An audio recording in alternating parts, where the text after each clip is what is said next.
அவங்களால வெற்றி கொள்ள முடியாதது நம்முடைய தமிழ்நாட்டை மட்டும்தான். அதனாலதான் அமித்ஷா போன்றவருக்கு நம்ம மேல எரிச்சல். பேசினாங்கல்ல, அண்மையில கூட என்ன பேசினார் அவரு? பீகாரை ஜெயிச்சிட்டோம், அடுத்து டார்கெட் தமிழ்நாடு தான் சொல்றாரு.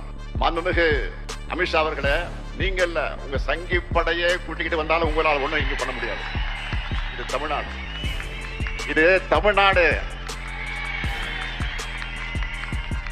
எங்களுடைய கேரக்டரையே புரிஞ்சிக்க மாட்டீங்களா? அப்புறம் இன்னொரு விஷயம் சொல்ல மறந்துட்டேன். இப்ப ரீசெண்டா ஒரு இடத்துல நம்ம சிஎம் சார் அவர்கள் பேசும்போது சொன்னாங்க, என் கேரக்டரையே புரிஞ்சுக்க மாட்டேங்கிறேன், என் கேரக்டரையே புரிஞ்சுக்க மாட்டேன்றது. உங்களை எப்படிதான் சார் புரிஞ்சுக்கிறது?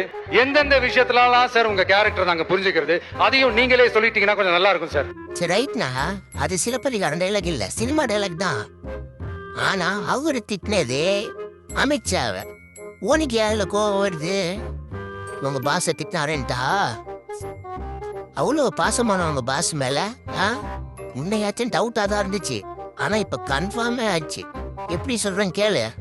இந்த திருப்பரங்குன்ற இஷ்யூல தமிழ்நாடே கொந்தளிச்சிட்டு இருக்கும் போது உன் பாஸோட பேச்சை கேட்டு நீ அமைதியா இருந்த பாத்தியா? அப்பவே புரிஞ்சுக்கிட்ட நீ யாரோட கை கூலின்னு.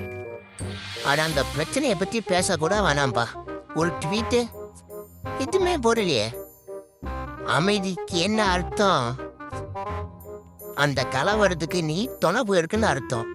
பிஜேபிக்கு கைகூலியா இருக்குன்னு அர்த்தம். இதுக்கப்புறம் உங்க பேரு ஜோசப் விஜய் இல்ல, ஜெய்ராம் விஜய். ஜெய்ராம் விஜய்.